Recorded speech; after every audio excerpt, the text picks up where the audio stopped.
Hello बच्चों, ठीक है आप सभी लोग। चलिए बढ़िया बात है, अच्छा ही होना चाहिए। आज आपको याद होगा पिछले वीडियो में हम लोगों ने एक्सरसाइज 2.4 के क्वेश्चन नंबर 6 तक करने की बात की थी, है ना। आज हम 7th ऑनवर्ड करेंगे। इसमें कुछ ही क्वेश्चन बड़े इंपॉर्टेंट हैं। 7th और 8th दोनों ही क्वेश्चन बड़े इंपॉर्टेंट हैं। 7th भी और 8th भी, दोनों तो मैं नहीं कराऊंगा। मैं क्वेश्चन नंबर 8th करा देता हूं आप लोगों को। 8th और एक मैं आपको कराऊंगा 10th।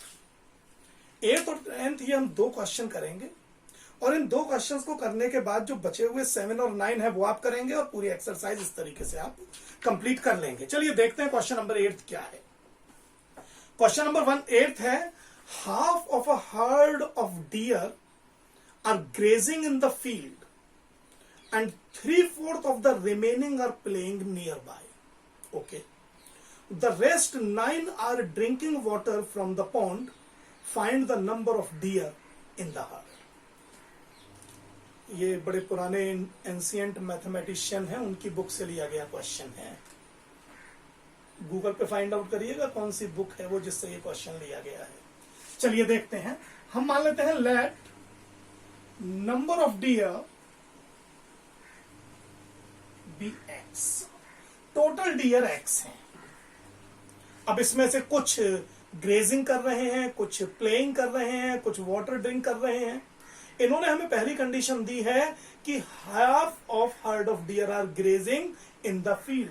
तो ग्रेज कितने कर रहे हैं? ग्रेजिंग वो हाफ है। हाफ ऑफ हर्ड मतलब जाहिर है XY2। टोटल एक्स है तो उसका आधा XY2 हो गया। तो इतने डियर तो ग्रेज कर रहे हैं। अब इन्होंने क्या कहा है? इन्होंने कहा है इसमें आगे कि 3/4 of the remaining are playing nearby. 3/4 of remaining. अब प्लेइंग कितने कर रहे हैं? प्लेइंग कर रहे हैं 3/4 ऑफ रिमेनिंग। रिमेनिंग का मतलब क्या है? जो टोटल थे वो और उसमें से जो ग्रेजिंग कर रहे हैं वो माइनस कर दीजिए। तो ये प्लेइंग कर रहे हैं सब, ठीक। और दे आर सेइंग कि रेस्ट 9 आर ड्रिंकिंग वाटर। तो भाई ड्रिंकिंग कितने कर रहे हैं? इन्होंने क्या दिया है? रिमेनिंग सारे रेस्ट। अब रेस्ट है और ये केवल 9 है। इसका मतलब तो ये हुआ कि ये प्लस ये मिलके एक्स ही बैठ जाएंगे फिर तो, क्योंकि ये सभी हैं बचे हुए। तो this plus this must be equal to total number of deer. यानी अकॉर्डिंग टू प्रॉब्लम अगर हम इन तीनों का सम करते हैं तो वो एक्स ही आ जाना चाहिए जो total number of dear in the heard है। ऐसे समझिए, या हम ये कह सकते हैं कि अगर हम XY2 प्लस 3/4 ऑफ, इसको सॉल्व कर लो भाई, 2x माइनस x अपॉन 2 तो XY2। और वरना आप ऐसे भी समझ सकते हैं कि अगर हम x में से हाफ ऑफ x घटा दें तो हाफ ऑफ x ही बचेगा, plus 9 must be equal to x, क्योंकि यही टोटल नंबर ऑफ डियर है। इसको ऐसे भी लिख सकते हैं आप चाहे तो, x upon 2 plus 3x upon 8 plus 9 is equal to x। अब इसको बच्चे अपने अपने हिसाब से करते हैं। सर XY2 को इधर ले आइए, इसको इधर ले जाइए, वो चॉइस है आपकी। मुझे सूटेबल ये लगता है कि जो भी डिनोमिनेटर है उसका एलसीएम लेके मल्टीप्लाई कर डालिए, बेस्ट वे। अब 2 और 8, एलसीएम तो 8 ही आएगा। 8 से मल्टीप्लाई कर दीजिए सबको। मल्टीप्लाइंग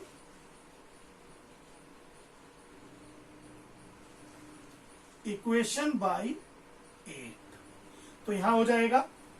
हमें क्या मिलेगा? हमें मिलेगा 8 into XY2 plus 8 into 3x upon 8 plus 8 into 9 is equal to 8 into x.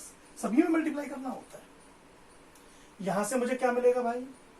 2 4 जा, यानी 4x प्लस 3x, हाँ, प्लस 8 9 जा 72 is equal to 8x।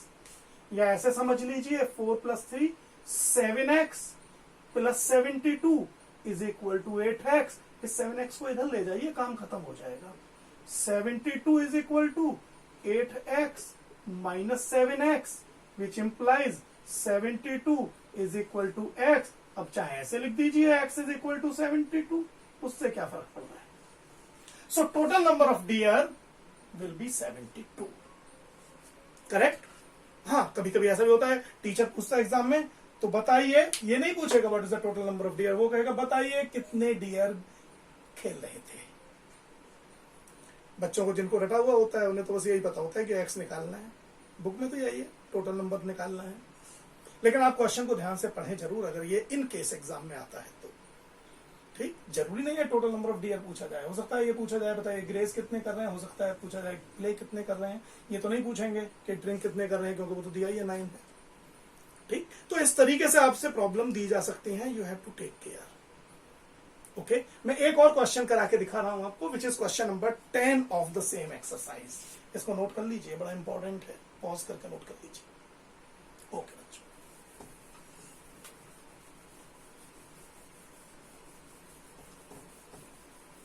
let we come to question number 10. Let we see what is the question. Aman's age is 3 times his son's age. अमन का जो सन है उसकी जो भी एज है अमन की उससे 3 टाइम्स है। 10 years ago he was 5 times his son. Find their present age. फिलहाल 3 टाइम्स है अमन के फादर की एज।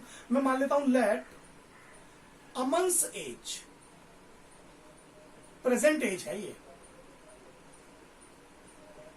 तो जो फादर्स प्रेजेंट एज आएगी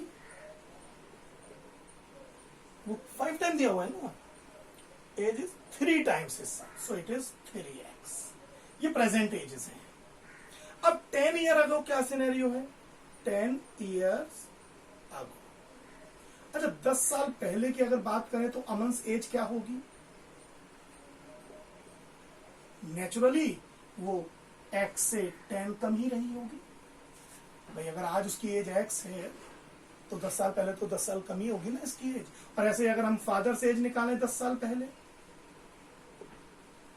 वो नेचुरली 3x जो भी है उससे 10 कम होगी। जो फादर की एज है उसमें भी 10 माइनस कर दो, जो अमन की एज है उसमें भी 10 माइनस कर दो, तो फादर की एज भी निकल आएगी।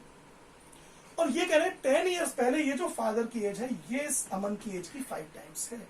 यानी according to problem 3x minus 10 जो है that is 5 times of x minus 10। ये क्वेश्चन है।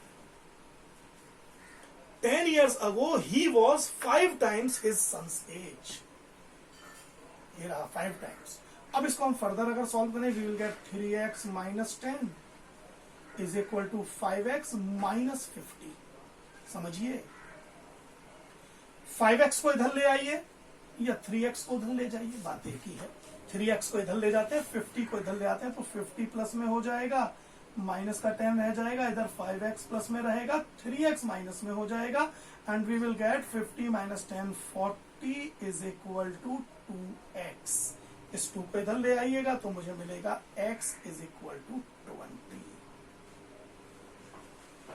इसका मतलब अमन की जो प्रेजेंट एज है, therefore Aman's present age is 20 years, और जो फादर्स प्रेजेंट एज है it will be 3 times of 20 years, you mean 60 years. अब आप आइडिया भी लगा लीजिए, अगर 10 साल पहले की बात होगी तो इनकी 50 होगी, जिसकी 10 होगी, 10 5 टाइम्स थी ना। तो इस तरीके से हमने एक्सरसाइज 2.4 को कंप्लीटली, जो वर्ल्ड प्रॉब्लम थी उनको कंप्लीट कर लिया। ठीक, आप पहले तो अभी इसको एनसीईआरटी को ही करिए, अब आपकी पूरी एनसीईआरटी कंप्लीट हो गई है, कम से कम ये जो सेकंड चैप्टर है ये आपने पूरा कर लिया। ठीक है, अब एडिशनल बुक्स क्वेश्चंस के लिए तैयार रहिए, वो कराएंगे, और थोड़ी उसमें कुछ मुश्किल क्वेश्चन भी होंगे, कुछ आसान भी होंगे, कुछ सिमिलर टाइप होंगे।